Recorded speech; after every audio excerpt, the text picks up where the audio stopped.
So in this stream, we are going to do a hands-on exercise with the Rustling. So we will be starting with the very basics. So to start with this stream, what all you need is Rust on your system. So if you don't have the Rust, you can install the Rust from this Rustling book link. I've already included the Rustling book link in the stream description. So I already have Rust installed. So what I'll do is I'll just check my Rust version. So just go to maybe Rust C version. So I already have the Rust installed version 1.7.2.0. So we'll just straight go down to the exercise. So all you need to do to follow with this stream is just clone this repository, Rustling repository. I have also included this link in the stream description. So you need to clone this repository, and after cloning, you just need to run the cargo install. So cargo install hyphen force and part dot. So I'll just run this once again.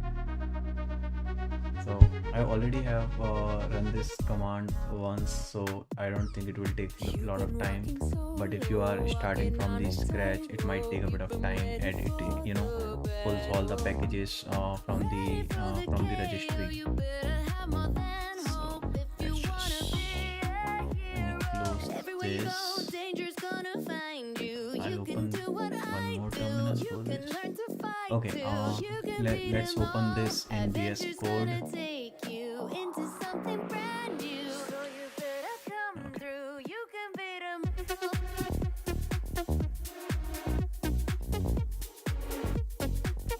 Okay, so let's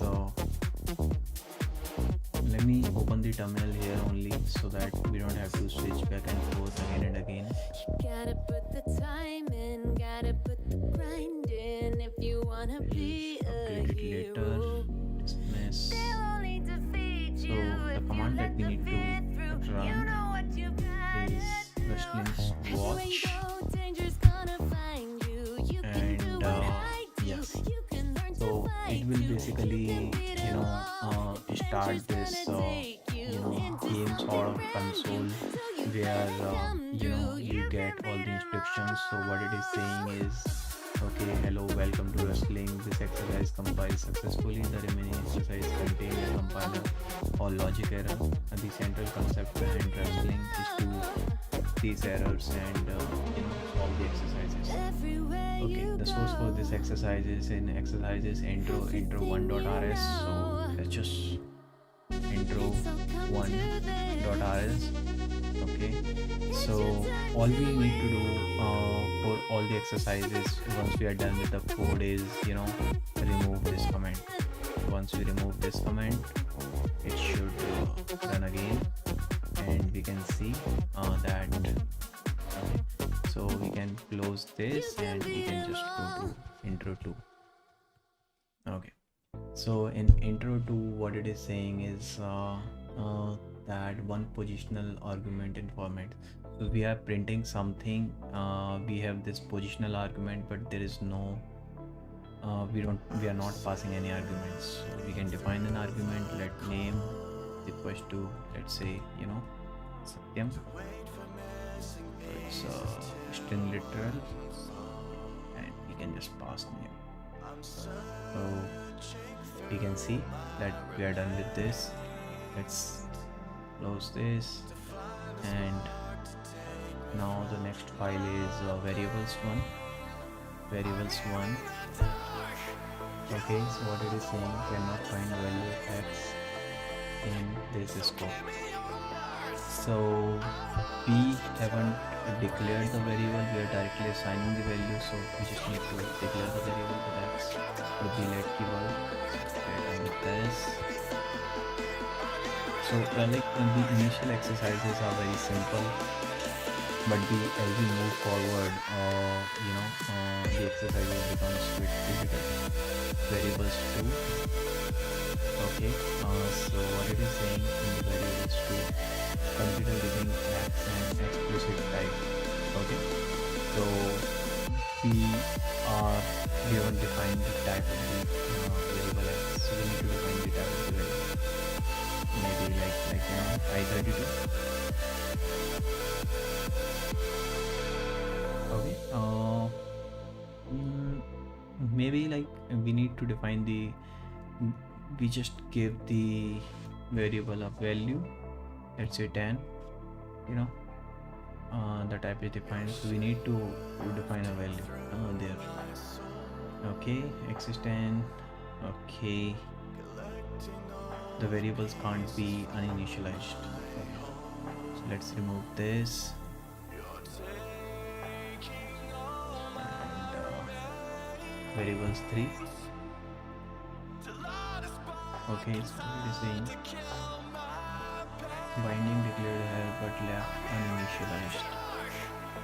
Okay, so it's so similar, this is similar to before, so we need to define the value, let's say 0. In this case, number 0, we can define -10 because it's a signed integer, so we can define negative values as well in this.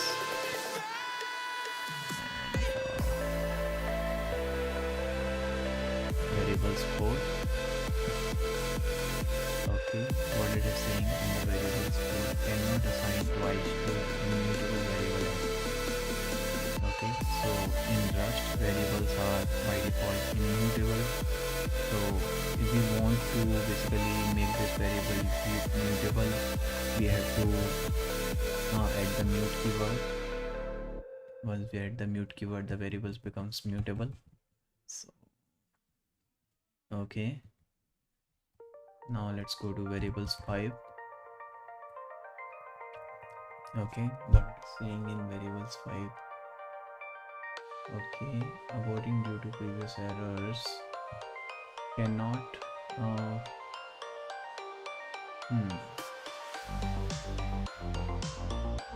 okay, let number is equals to 3. This is a string, literal, spell a number. Okay, let number is equals to 3. So basically what we have to do is we can sort of redeclare a variable by just adding the let keyword. So in this case what we are doing is we are redeclaring the variable again, like shadowing a variable.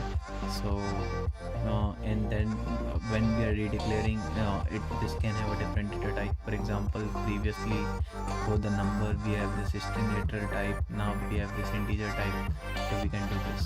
But when we are mutating a value, when we are changing a value in the variable, like this way, we have to provide this a value of similar type.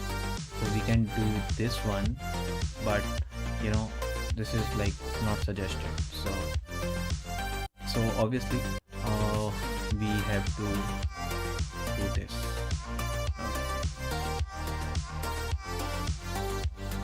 So this is basically the difference between mutating a value of the variable versus redeclaring a variable, or what do you call shadowing a variable.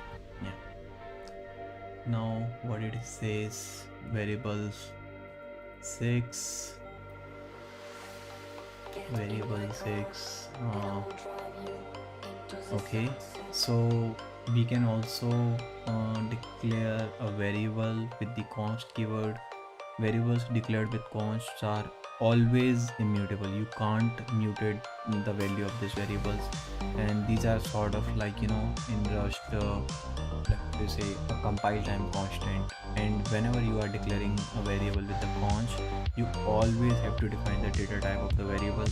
So let's say I just define u8, right? So I can define anything that satisfies the value 3. I can define I size, maybe, yeah, I can define any integer type. Okay, now, okay, let's remove this, and let's go to functions. Okay, so we in this we are calling this function call me, but function definition is not there. So let's define the function. We use the fn keyword to define a function. Let's make a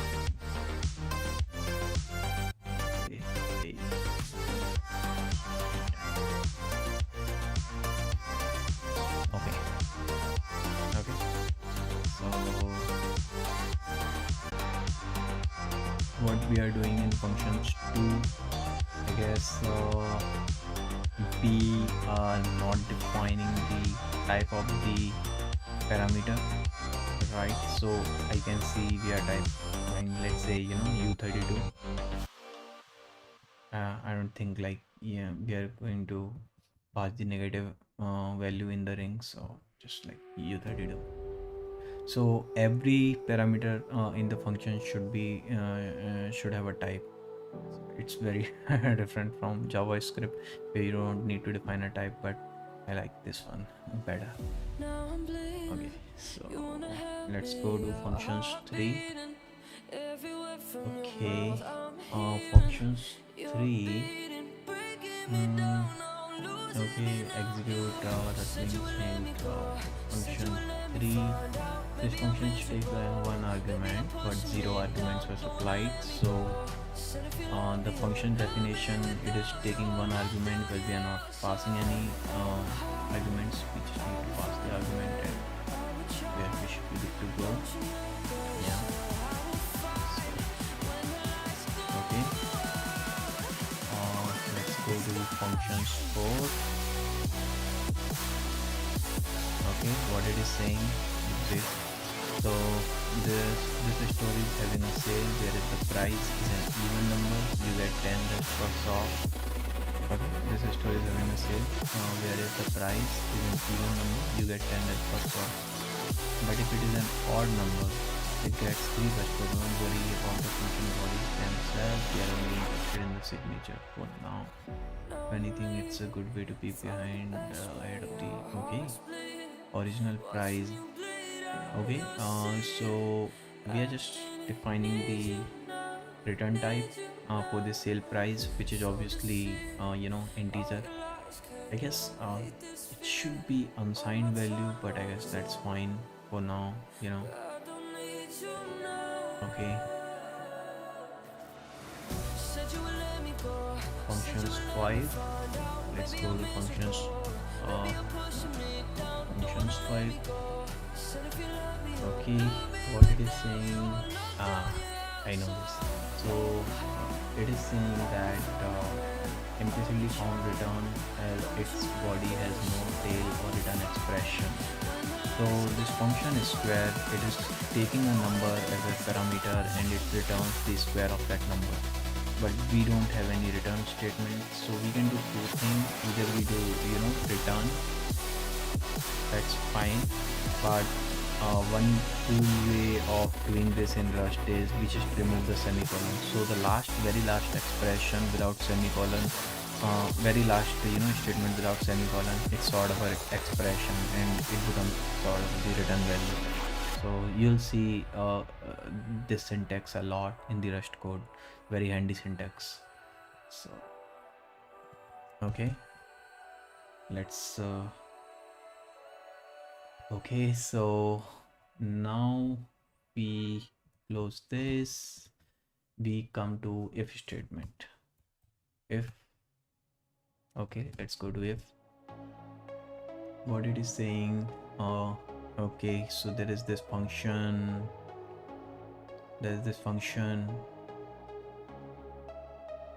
so these are the test cases. So there is function.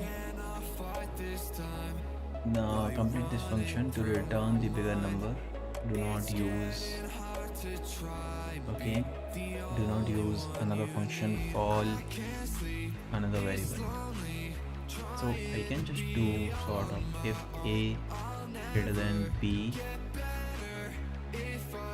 return A, otherwise just B. This works. Not sure. We just do this thing. Yeah, it should be last statement, right?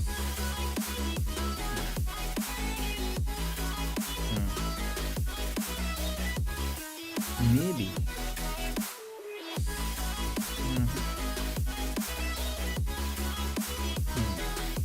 Okay. These are the test cases. You can see, right? For the last we haven't added the return keyword. It's very handy. Okay. For the F2. Okay. Functions Rustlings hint 2. Okay. Pub FN who if is. Okay. Who if is. What did I say? So.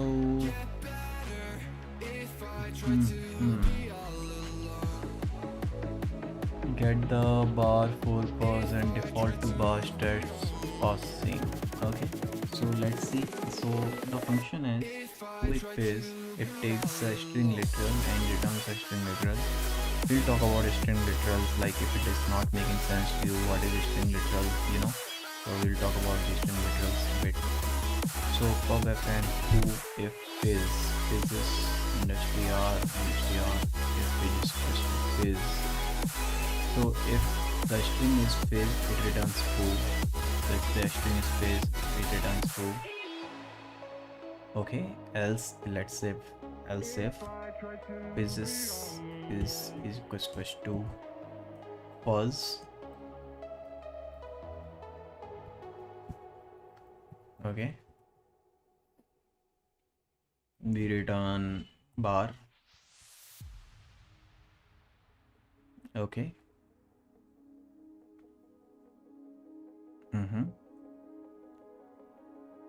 And else if for else, let's just, you know, bugs. I guess it should work, right? Yeah. Now I'm thinking maybe, you know,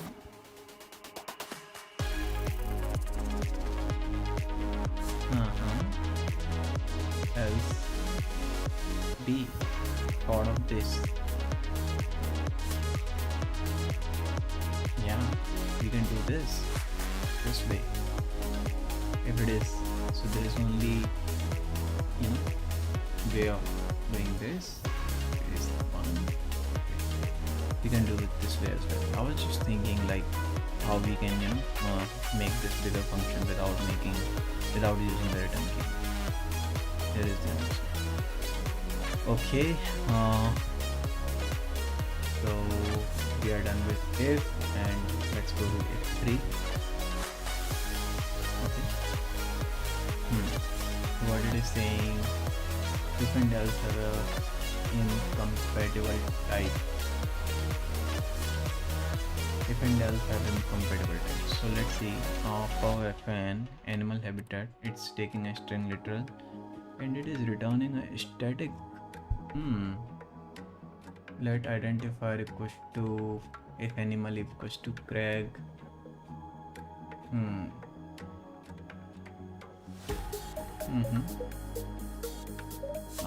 Okay.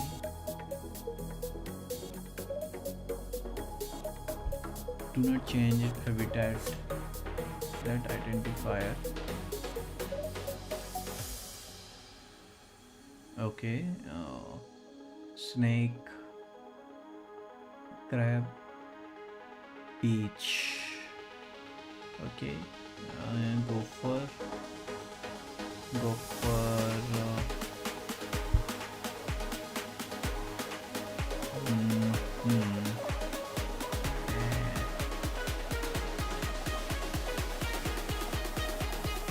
Okay, 100.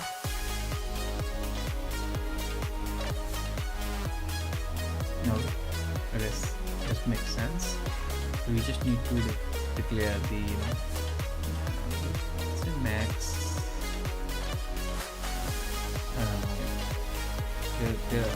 There must be a way of defining max and or max I to max infinity.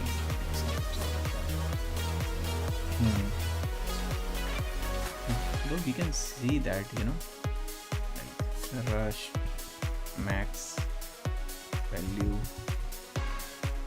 method.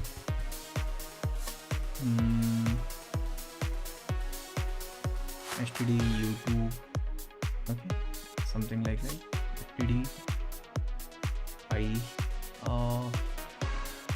redo max.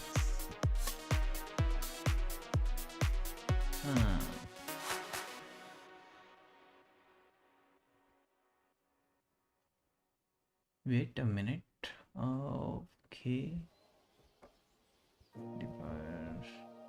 Net identifier I32.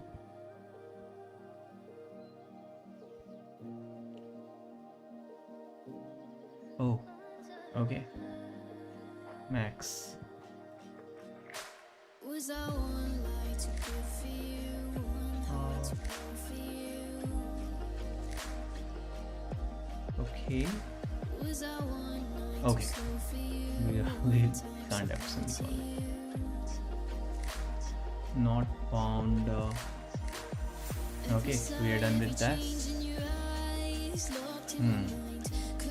Okay, so let's go to the quiz one.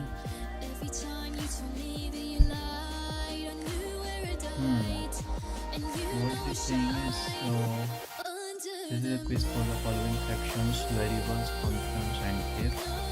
Okay, Mary's buying apples. The price of an apple is calculated as follows. An apple costs 2 rupees. If Mary buys more than 40 apples, each apple will cost only 1 rupees. Write a function that calculates the price of an order of an apple given the quantity. Okay. So it will take like quantity. Say U32, quantity can't be negative and neither can be price, so if Mary buys, if more than, if QT buy is greater than 40, okay, then we just do QT buy quantity, else we do quantity multiply by 2. I guess that's pretty much it, right? You see, it's just like one single if and else. Very clean code.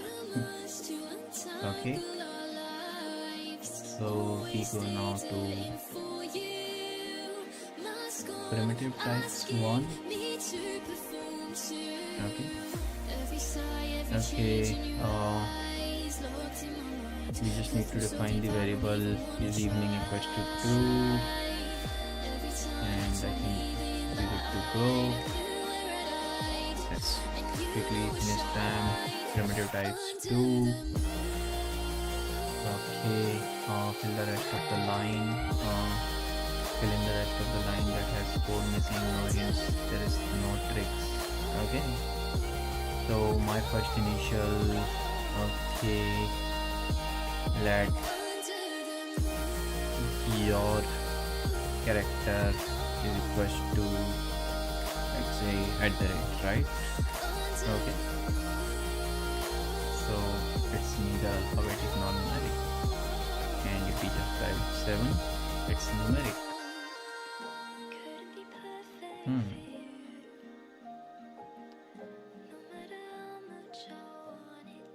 Yeah. Okay, single character. Okay, primitive types 3. What did it say? Array. Okay, at least 100 elements. Create an array with at least Okay, I will create an array of 7 105. I guess that's the basically, short syntax. You define the element and then you define the number of times you want to repeat that element. So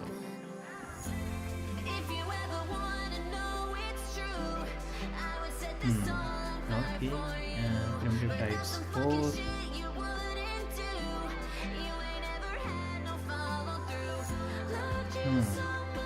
Okay, slice of the array and a and a I would say 0 1 0 1 2 3 4.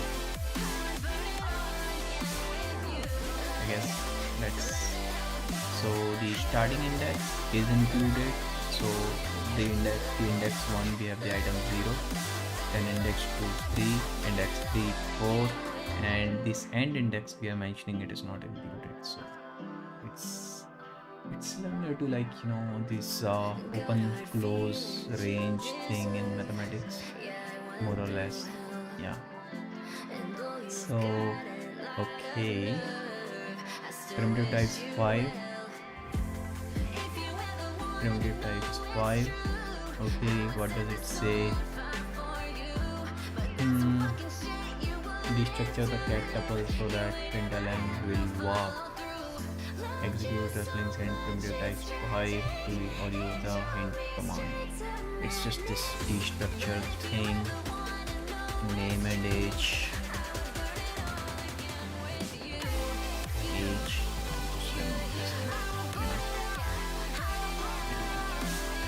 Okay, so it's just destructure the tuple. We have primitive type 6. Now what did it say? Use a tuple index. Okay, so numbers dot, you can access the index this way. So dot 0 dot 1 dot 2, very handy thing. Nice. So let's close. Now we are getting to something really interesting. Let's see vectors.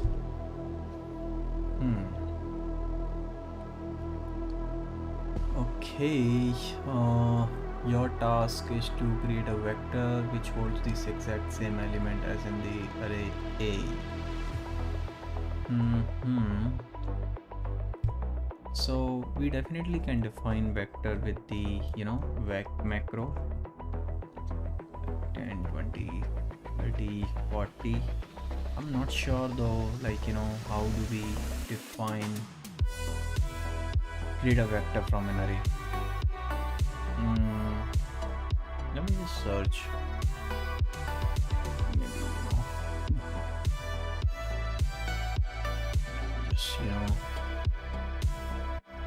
Okay, how to create a vector from an array in Rust.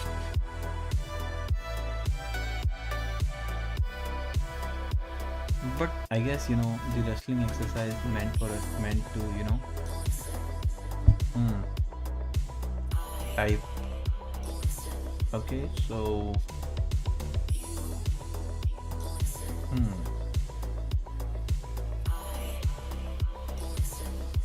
okay, vec dot from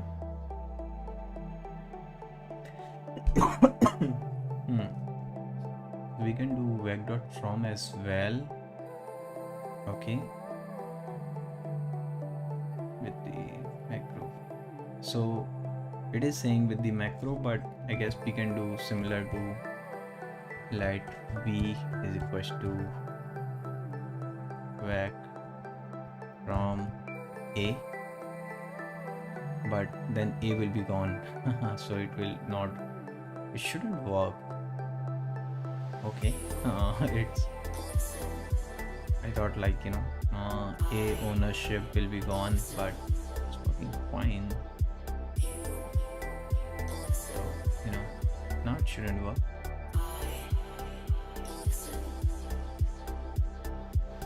Hmm. I want to just crash it. Okay. We can do things like, and a dot to whack, something like this.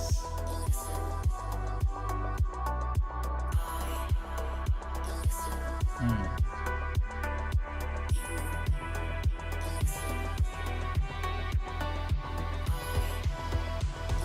It's giving us the vector reference to vec. Okay, a dot to vec. Yeah. So this is already working as a slice. Hmm. That's nice though. Hmm. This concept of reference is very, like, not very but bit confusing to wrap your heads around, right now. This is an array, but here it says it takes a reference, but I don't know like how this is working. Oh, oh, like this. Hmm.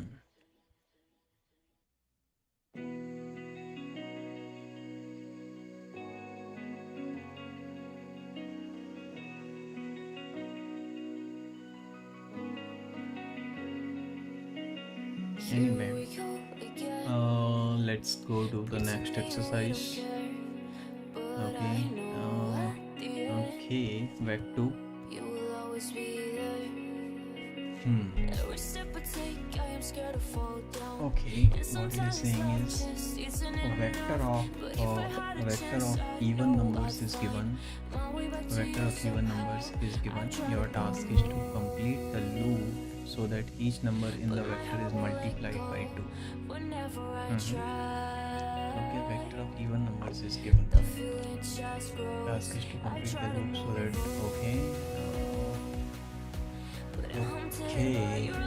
vector loop.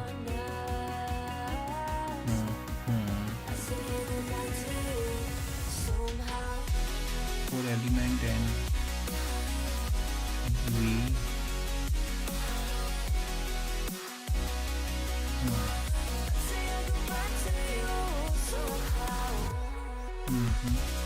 so element right now will be the iterator gets us the reference.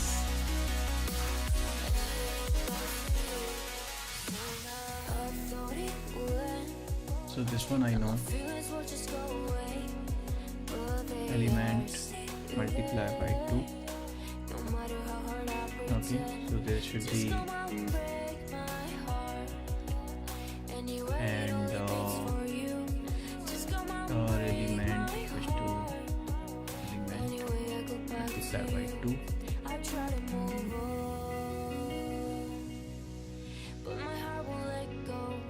Okay, so I guess if we do this thing right, element equals to element multiply by 2, this it shouldn't work, right? Because this element is a reference of the value, right? So as you can see, right, cannot multiply and because it's a reference of this integer value, or we should say mutable reference. So we need to dereference this with the star thing, right? So though it might work this way,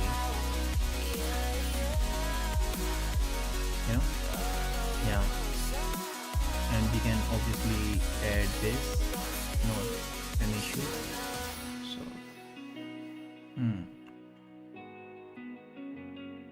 if we do this as well, we should probably add a semicolon, though if we return, it doesn't make much difference. Okay, let's close this.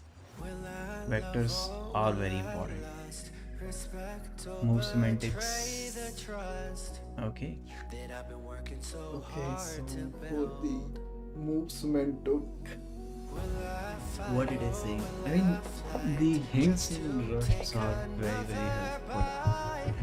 So what it is saying, compiling of exercises, ways cannot borrow back as mutable as it is not declared as mutable. So we have declared the vector 0 with the macro. We are passing the vector okay, and you know we are passing this vector and we are returning this vector. So first of all, like you know we should do this. Let's move back. That's all. That's all we need to do, because we are redeclaring this variable and we are then returning the vector. So yeah, now let's go to move semantics 2. Yeah, maybe I should explain it to you what I have done, like previously. So this was not there. So if you think about it, what is happening basically in Rust, if you have gone through the Rust book, you know that every value in Rust has an owner, right? And then there is this concept of stack versus heap, how the value is, like the primitive types, integer, booleans, characters, they are stored in the stack. So whenever you pass those values as an argument in another function, the copy of that value gets passed. But if you have a values like string or vectors, like values of types which are growable, where you don't know the size in advance, they get stored in the heap, and whenever you are passing those values inside functions, those values gets actually moved. So after moving them, they are not really accessible here, right? So if we try to access vec 0, it will not be accessible here. So what do I mean by that is basically it's the entire concept of ownership in Rust. So if you have gone through Rust book, it might make a little bit sense to you.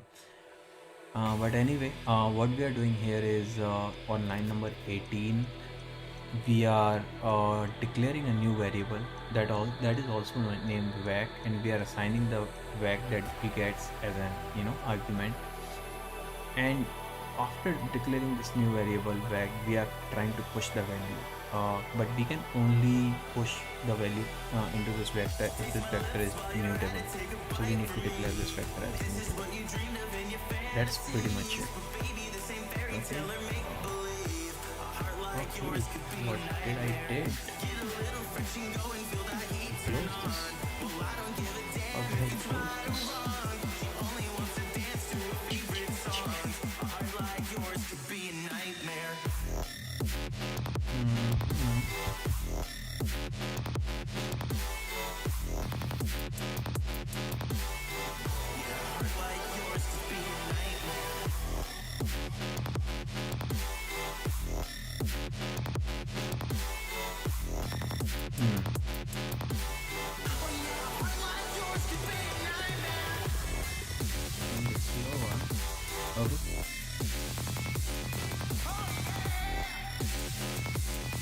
Rustling watch, so it should start from the same.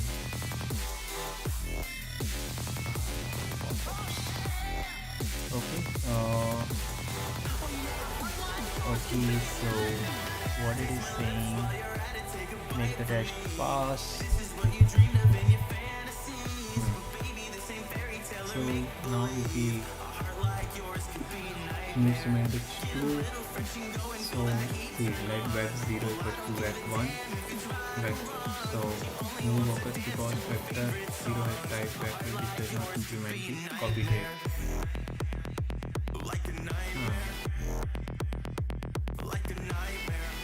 Okay, let move vec 1 is equal to fill vec at 0.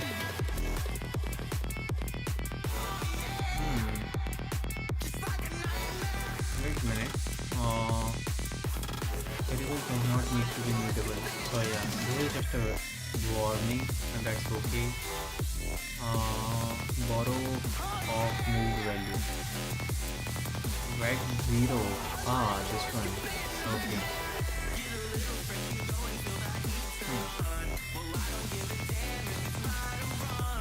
So we don't want to move this value, you know.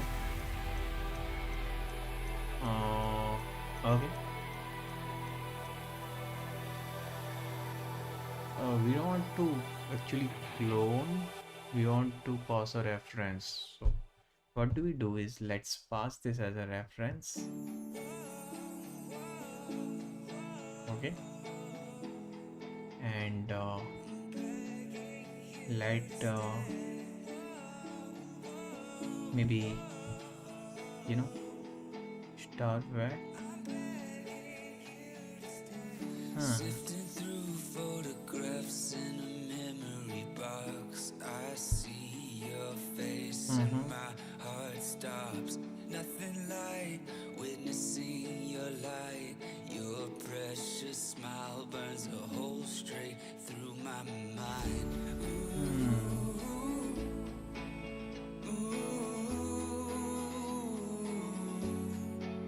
Cannot move out of.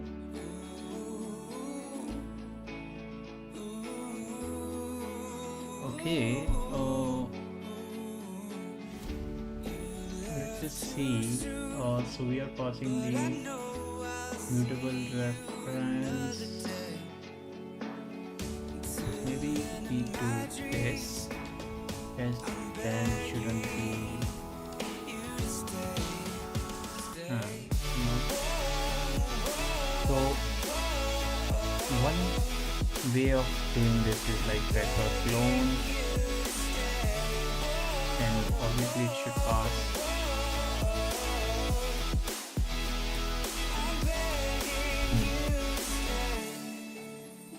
Or we can do one thing.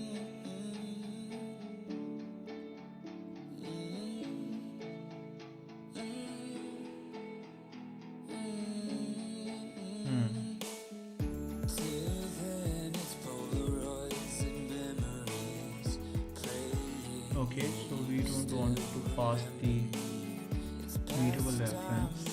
Okay, so what we can do is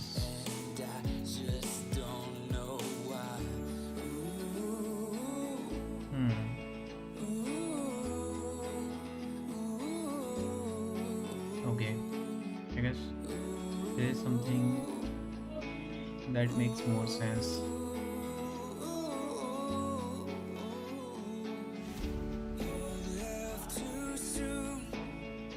Okay.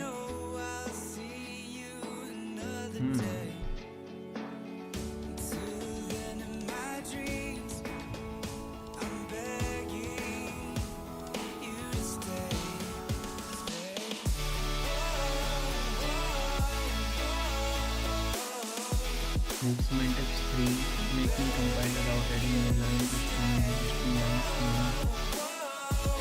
Okay.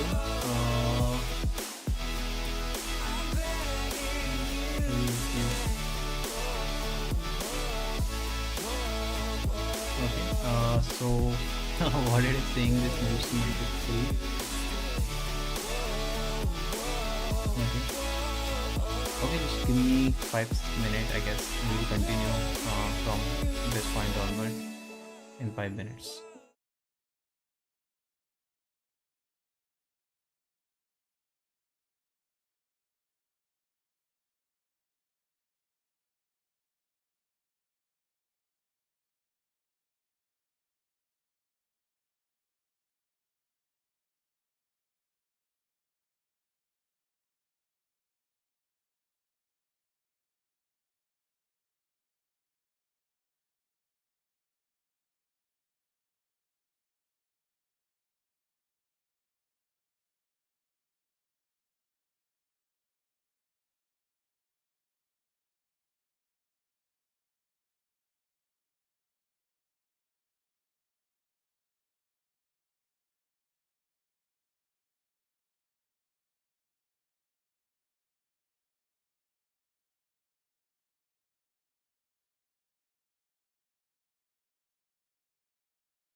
Okay, guys, let's continue.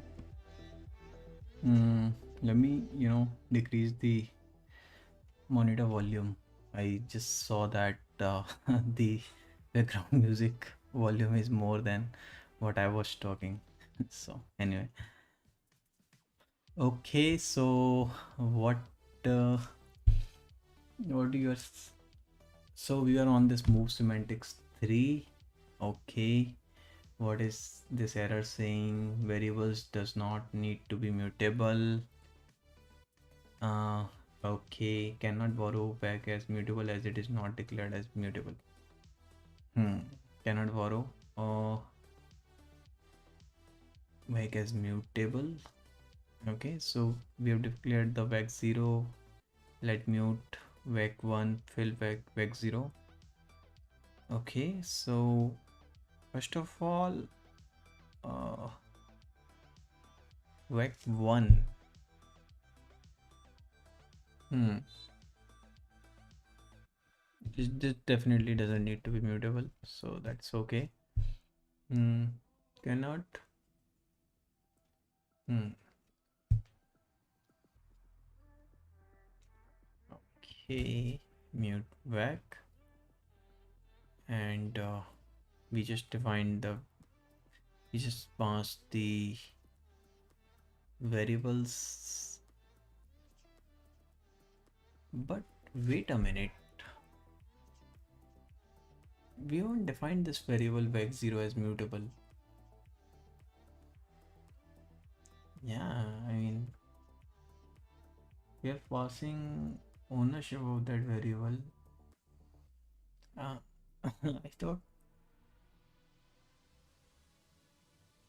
thought it shouldn't work. Ideally the case should be this.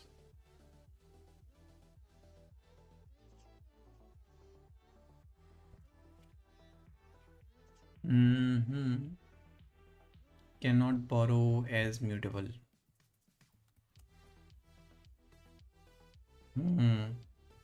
But if I'm removing this, yeah, that's interesting actually. So value is getting moved into this another vector, which is I defined as mutable. Interesting. Okay, interesting. I mean, I was also not sure about this. Lot of new things, you know. Okay, make me compile without adding new lines. Okay, let me just close this. Okay, and move semantics 4.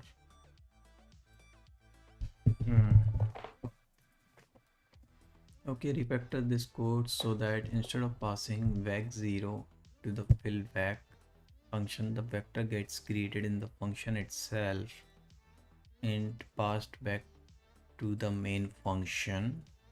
Okay, fill vec no longer takes vec0 vector as an argument. Okay, let's create and fill the vector in here.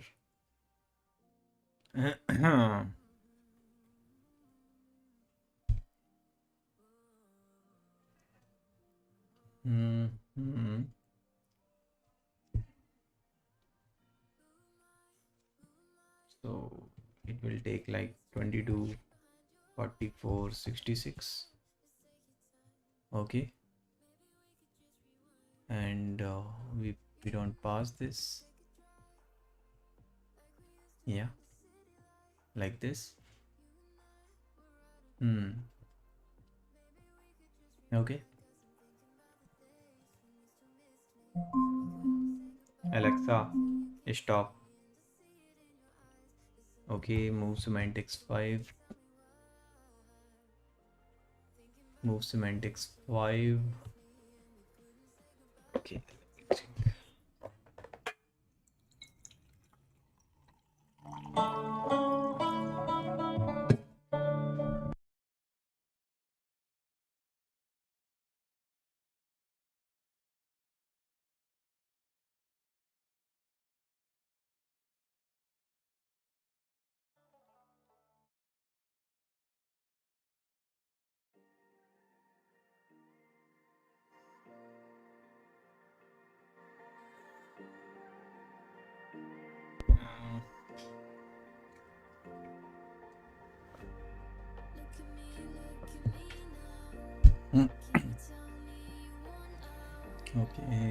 let me compile only by reordering the lines.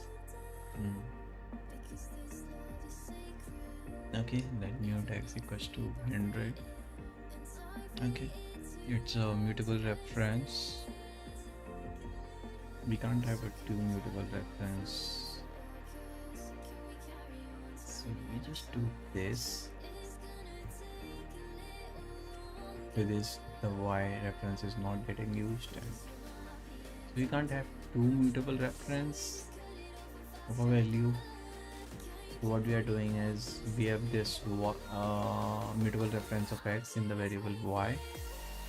We change the value of x by adding the value hundreds. Now its x value in x is 200, but after that this y is not getting used, so it's just not used, it gets dropped. Then we can have another mutable reference.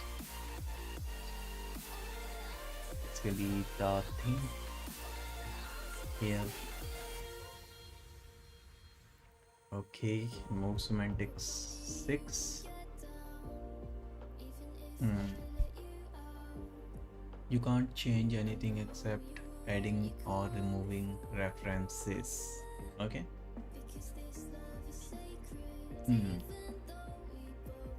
You can't change anything except adding or removing references. So fn main data rust is great, 2 strings, so we are basically changing it to string type. Okay, get char data, so we are moving the data. So if it shouldn't take on a shape, then we should pass the end data and end string. Okay, and string uppercase should take data, should take ownership. Okay, so we just pass data and data dot to uppercase. I guess that's pretty much it. We just need to add rust is great, get char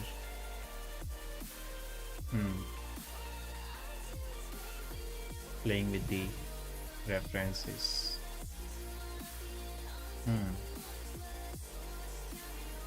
Now we are moving to struct.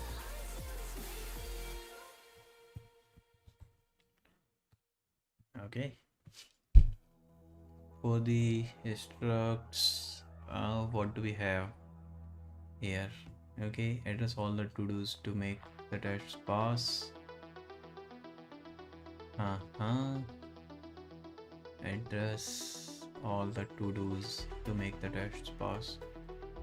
Okay, color classic struct. Tuple light green. Okay, red green blue. So maybe something like green U8, blue U8. The color value can be between 0 to 255, so we can, and tuple is U8 U8 U8. Okay, so now what it is doing is color classic struct red 0, green 255, blue 0. Okay.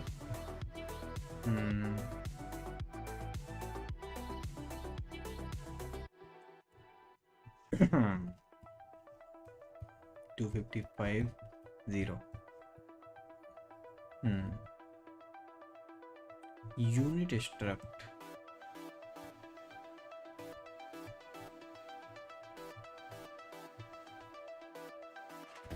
Unit like struct.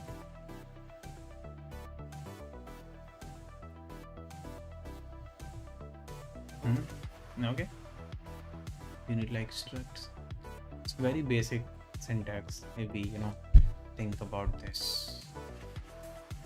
Okay, let's go to struct 2.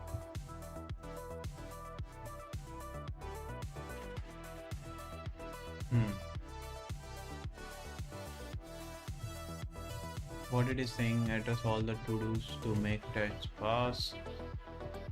Okay, so we have a order struct with the properties name, year, made by phone, made by mobile, item.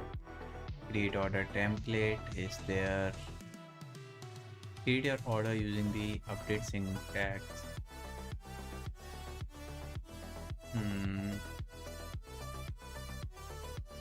Okay. Okay. So what do we do is order. Okay, name string from hacker in Rust. Okay, what else is different? Count 1. After that, order template, and yes, that's pretty much it. So we are using rest of the properties from this order template thing, and the syntax is 2 dots in just to connect the things in JavaScript. The syntax for spread operator is 3 dots, more or less the same. And obviously the Rust has this property, right? Like you get more by writing less. So yeah, you get the same thing by just writing one less dot. Okay, so which is this exercise? Okay, struct 3. Okay, struct 3. We have struct 3. Okay, structs contain data. Structs contain data but can also have logic. In this exercise, we have defined the package struct and we want to test some logic attached to it. Make the code compile and tests pass. Structs contain data but can also have logic. In this exercise, we have defined the package struct and we want to test some logic attached to it. Okay. So struct package, 3 properties: sender country, receiver country, and weight in grams. And we are going to implement package. This is as a new method. Sender country, receiving country, weight in gram. Okay, if weight in gram is less than 10, this is not how you should handle errors in Rust, but you'll learn about error handling. Okay, cannot ship a package. Okay, else package. Is international. Obviously the type is boolean. Okay, what we can do is self dot sender country is not equals to self dot receiving recipient country. I guess get fees cent per gram and weight in grams, 32, and self dot weight in grams multiply by cent per gram. That's pretty much it.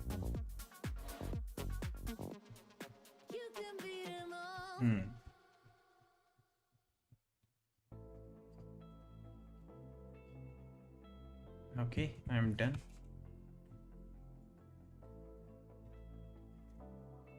Okay, we reached enums. Enums. Very good. Okay, so enums like one of the data types where value can be one of the possible variants. So in this case, possible variants are quit, echo, move, change color. Simple enough, I guess. Let's go to enums 2. Okay, Rustling hints enums 2. Okay. So what do we have there? So there is this enum message which have 4 variants. Move, which is the struct. X, let's say U32. Y, U32. Okay. Echo, string. Change color is tuple. U8, U8, U8, and quit, which is just simple. FN call. That's all.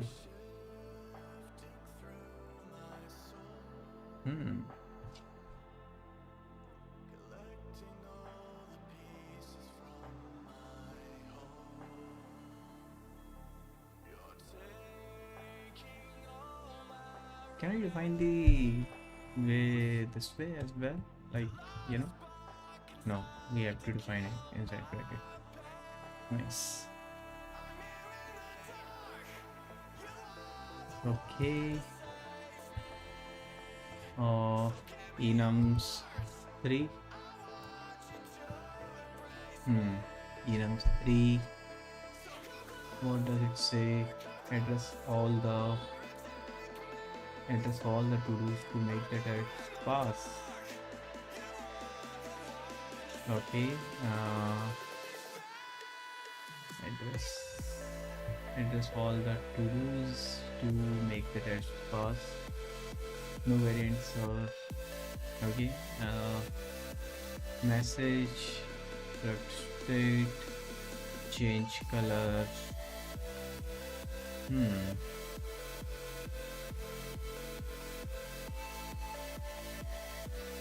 Enum message, implement the okay. State is there. Color is color message string. Okay. Implement state change color.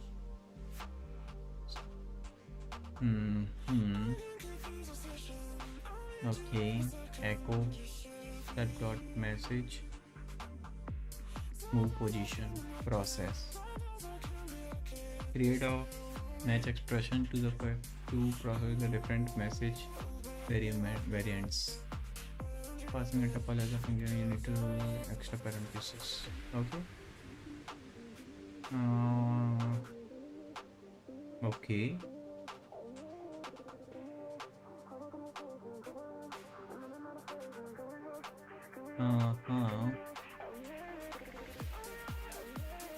Change color, H tuple, echo, move, quit. Okay. Change color, U8, U8, U8, echo, string,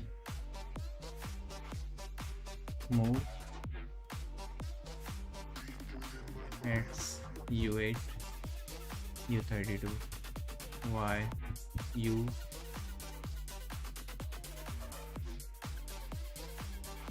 point. Okay, X, U8, Y, U8, why can't I do this? Move point and wait. Can I do this?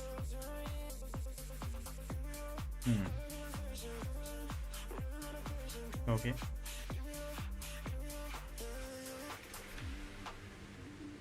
So I've defined the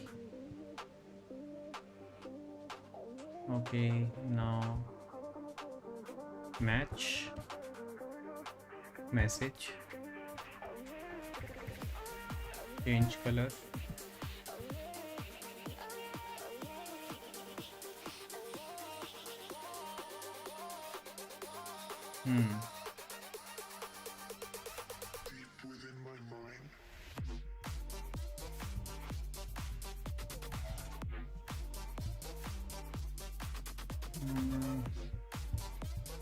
P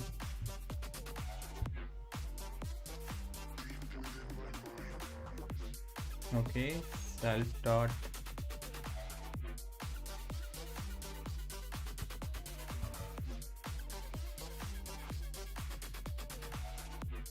change color,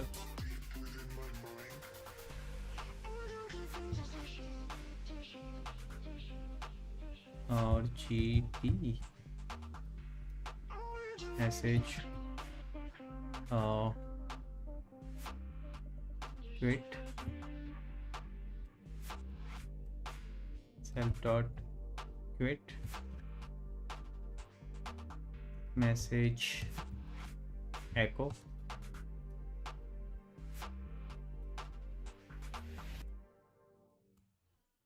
self dot echo str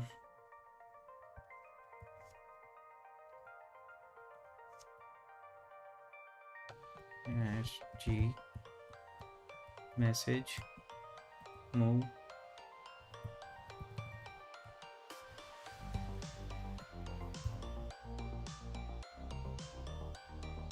point p self dot move position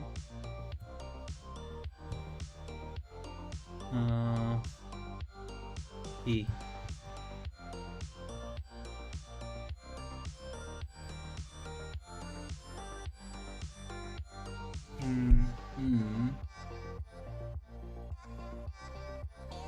Okay, let's read this. Change color.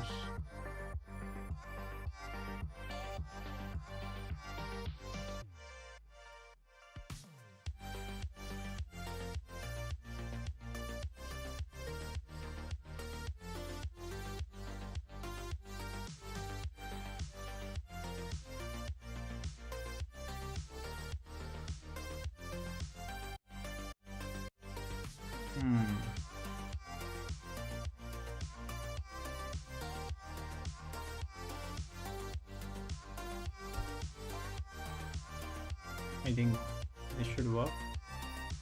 Yeah.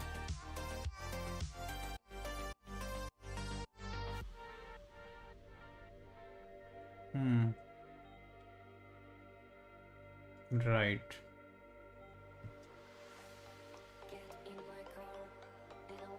Okay, I guess it is good.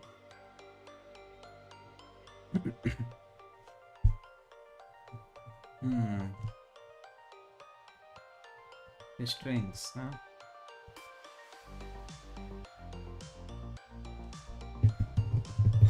Okay, make me compile without changing the function signature. Okay. It is returning the. It is not returning the.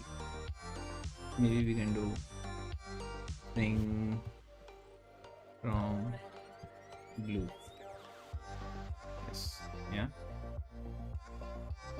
Or we can do this blue dot to string. Both works. Okay. strings to make me compile without changing the function signature. Okay, so we have a word which is a string types of a string. Okay, and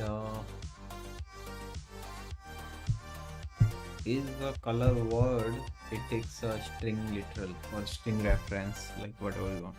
If we just pass the reference, that is a like string literal. Yeah.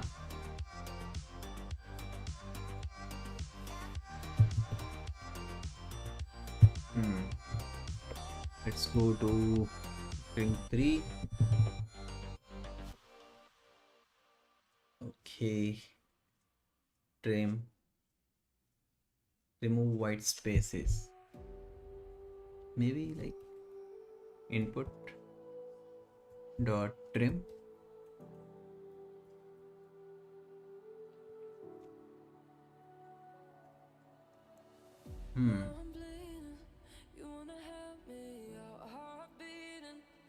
Dot to string. Okay, compose me.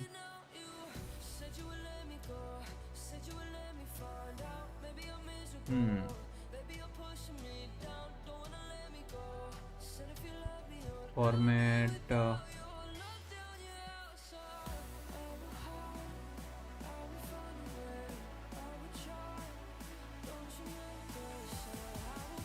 input plus world what do you say, SPI string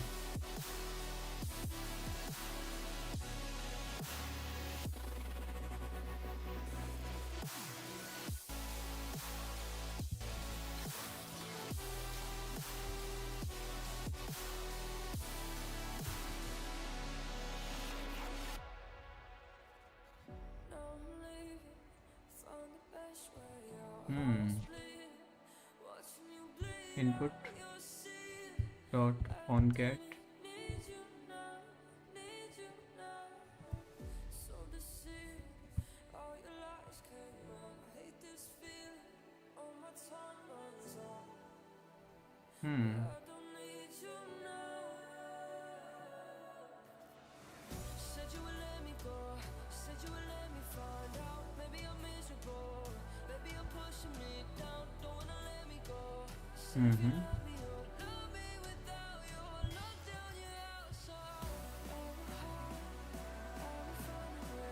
push world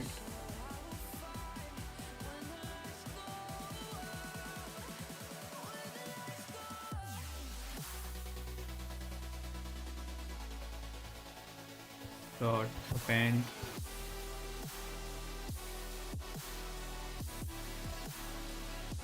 concat.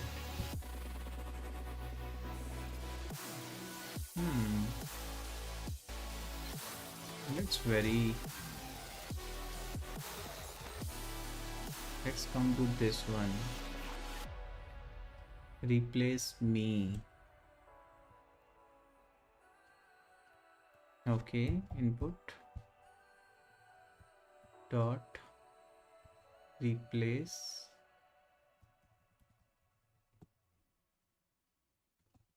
cars balloons.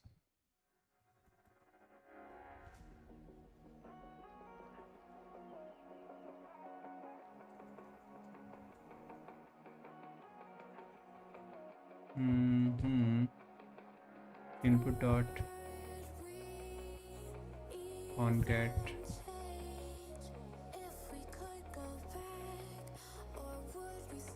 string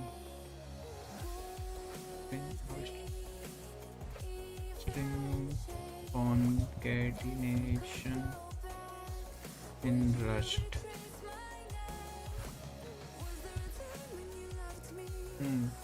Let's see.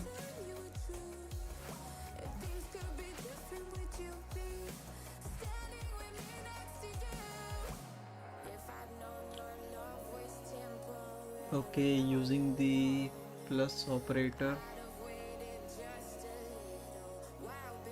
Hmm. Why then it didn't work? Input plus.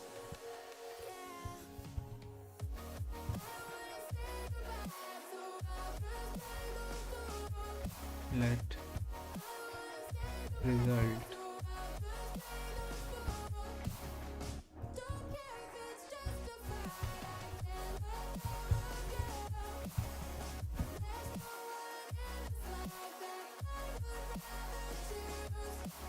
Why?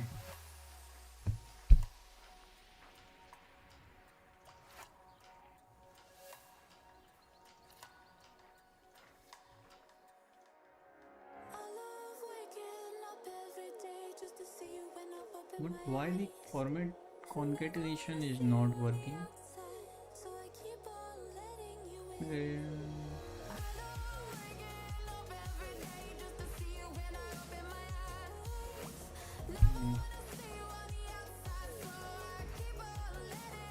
Okay, chalo. This method I know that I don't know why it is not working. Cannot add two STRs.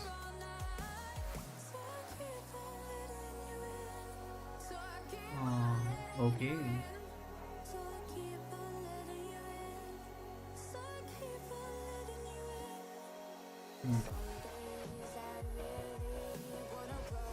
Input dot to string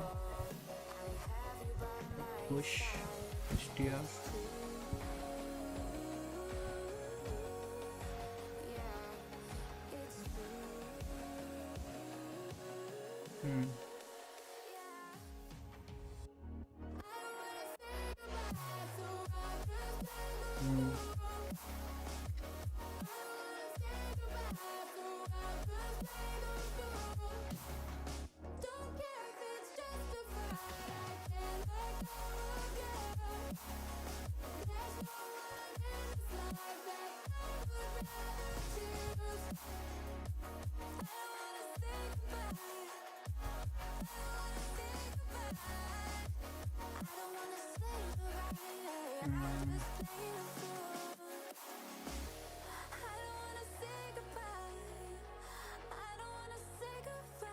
Okay.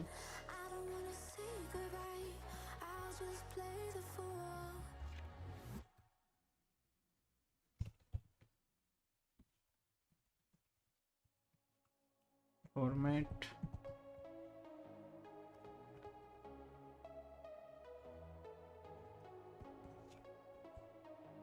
input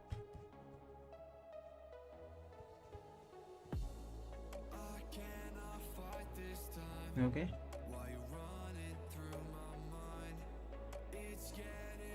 Format works pretty fine. Yeah, but took a lot of time, huh?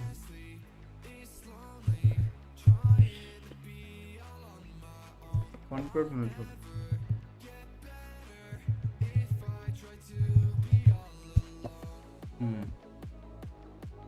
Okay, let's go to string 4.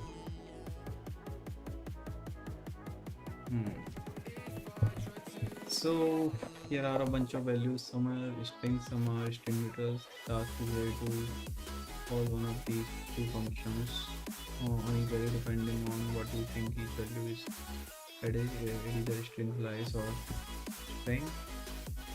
Okay. First one definitely string slice. Second one definitely string. Third one definitely string. Fourth one string slice. Fifth one string. Second one string. Format returns a string. Seventh one string slice. It should return a string, I guess. Replace should return a new string. To lowercase, it should return a string. maybe, yeah. Okay, hello there dot trim. It returns a string slice. Okay, and to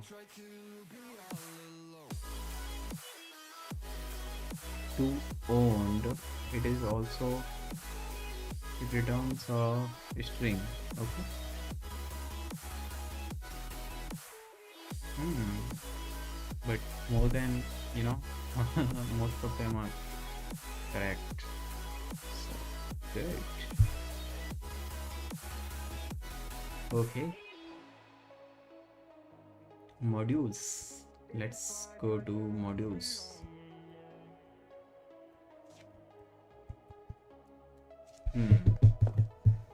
Okay. So what it is doing is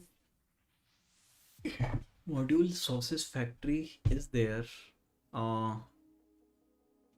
Let anybody outside of get secret recipe. So I guess I just need to make this function public. That's pretty much all for this. Okay, modules 2. Okay, what it is saying is you can bring module paths into the scope and provide new names for them.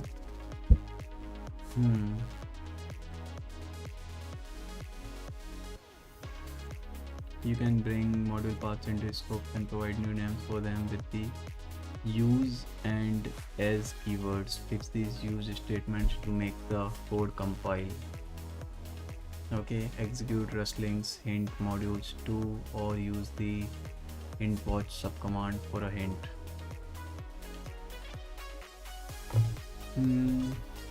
Okay, module delicious snacks.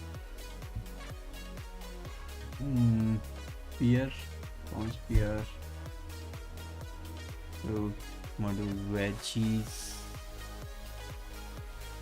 Delicious snack.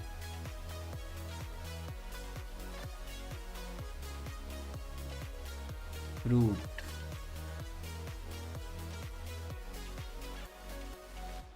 Fruit. Veggie.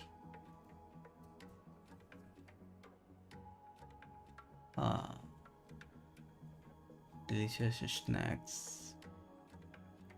Maybe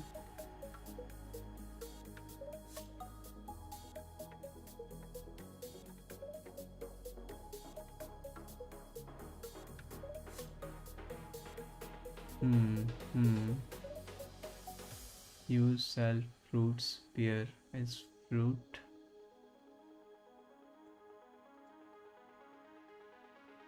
Maybe we use pub so that they are accessible outside, you know. Yeah, let's go to modules 3.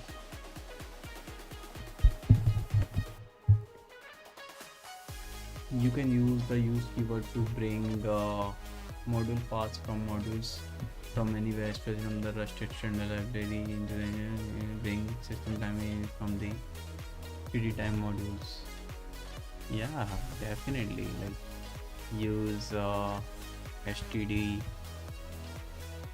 time, system time, and Unix epoch.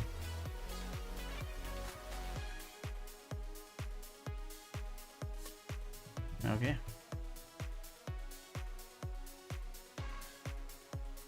Okay, so we are done with the modules. Let's go to hash map. Hash maps, key value thing, right? Okay. So hash map,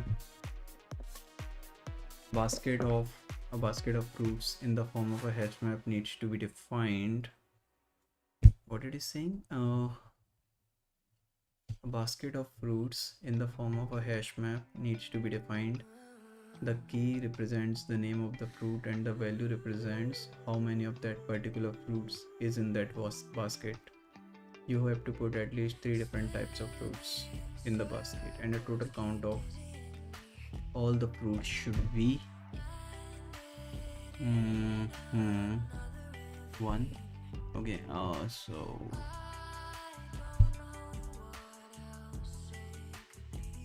mm,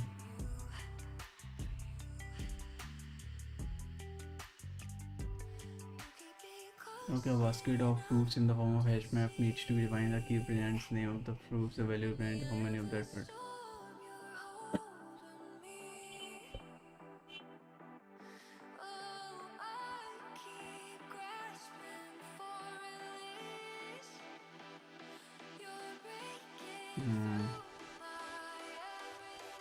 Comma U32.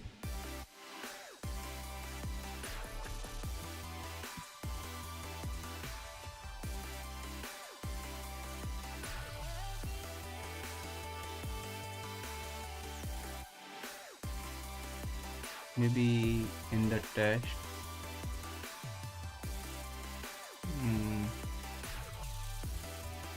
basket dot insert string from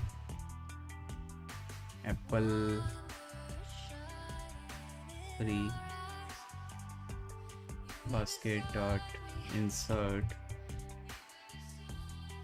string from mango 2. Yeah, so I was correct. The hash map syntax is indeed the new. I just, had a hunch. Let me just hash map. Hash map new. Okay.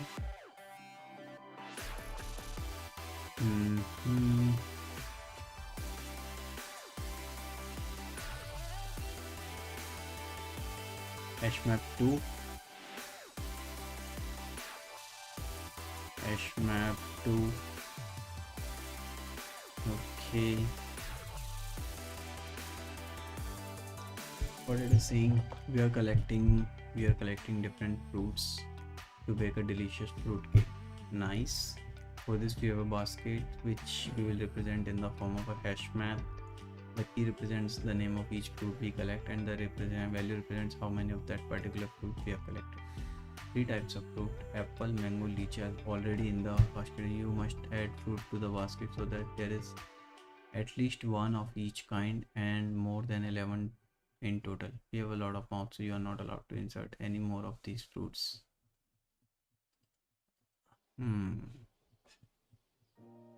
Okay, enum fruit, apple, fruit kinds, sweater. Insert new fruits if they are not already present. So that's solid. Okay. So we check if the fruit is available or not. Insert is updating a hash map.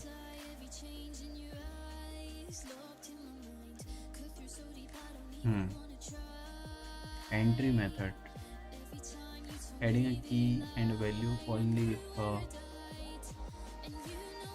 entry method is going to with a particular key. Okay.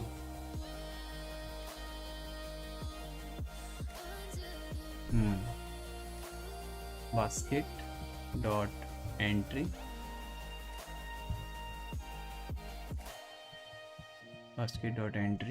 fruit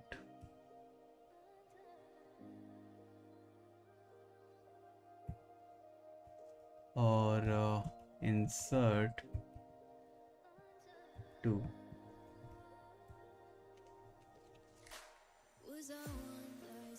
That's all. Yeah, that's all. One line change. So we are first checking if that particular fruit exists or not. If it doesn't exist, we are inserting the quantity to 2. Yeah, that's pretty nice. Let's go to hash map 3. This is the last exercise we will do. After that, maybe we'll continue in the night. Okay, a list of scores of a soccer team is given. Okay, a list of scores, a list of. I need to remove the line. I am not done. Okay, a list of scores, one per line of soccer matches given. Each line is of the one team 1, name, team 2 name, team 1 goals, team 2 goals. So England, France 4-2. England scored 4 goals, France scored 2. Okay. We have to build a score table containing the name of the team, goals the team scored, and goals the team conceded. One approach to build the score table to use as a solution is partially return.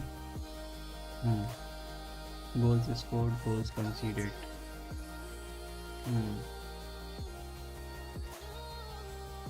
The name of the team is the key and its associated struct. Okay.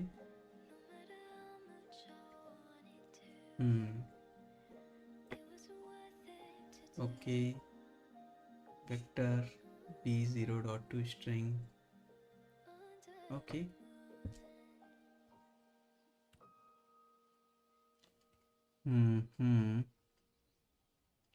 Okay.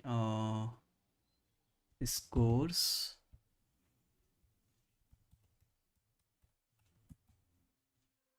Oh.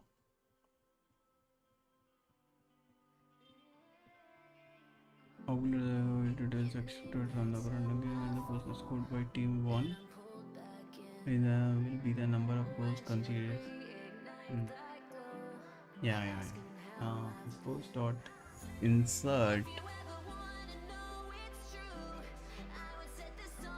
scores dot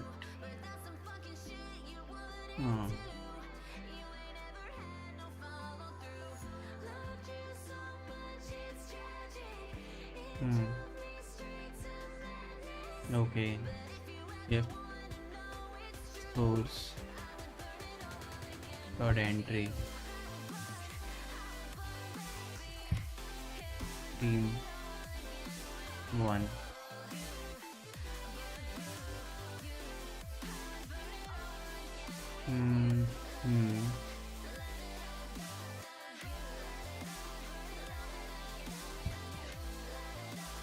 Updating, right?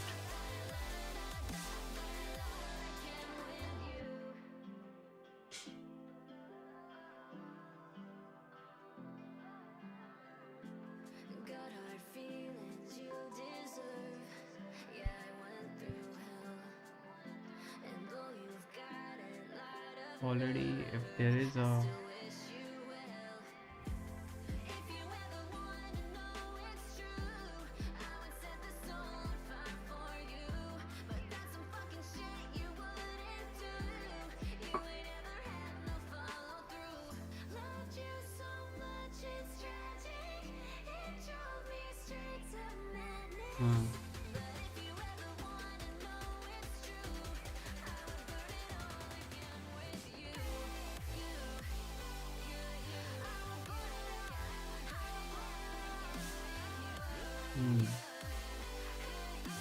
okay, scores dot insert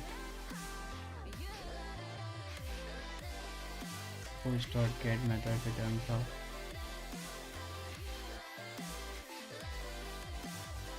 dot get. Okay.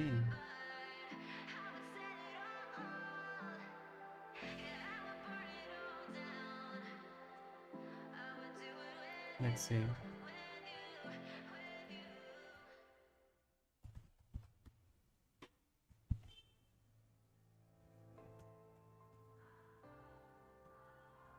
and team 1 name. Okay, and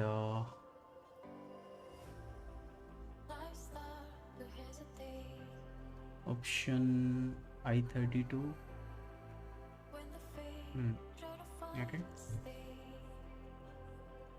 some team 1.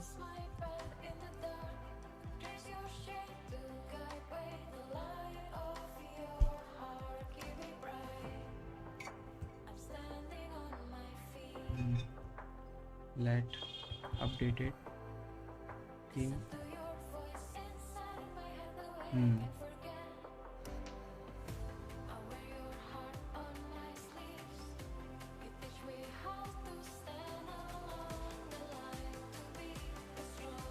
Team goals goal Rustling team dot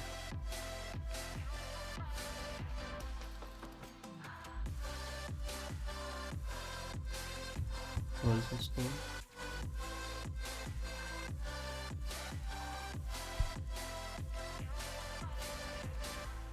plus team 1 score goals conceded team dot goals conceded plus team to score, right? And scores dot insert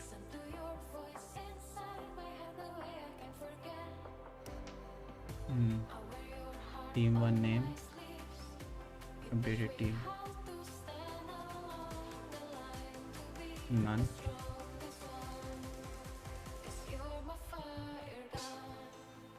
scores dot insert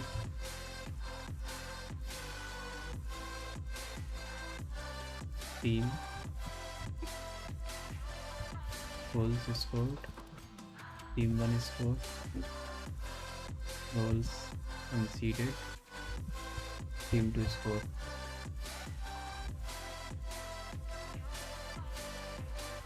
Team 2 score.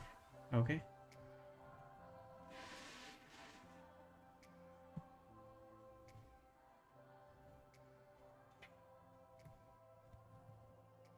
And we should do the same for the team 2 name. Okay, updated team goals score equals to team dot team 2 score, team 1 score, team 2 name, updated team,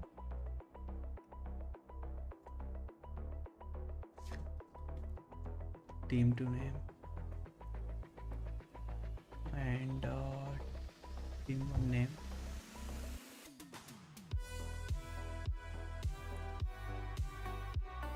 team 2 score, team 1.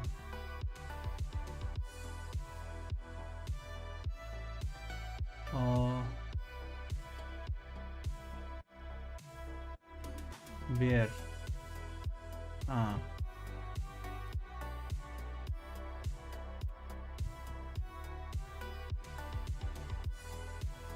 Okay.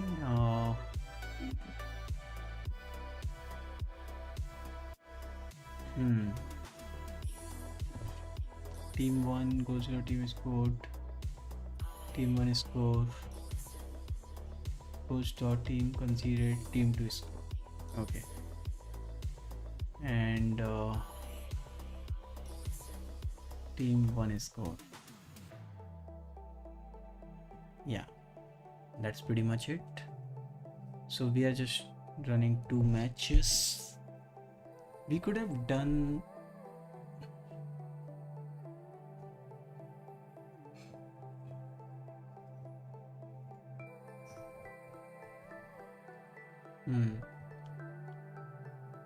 could have done this, but it's okay.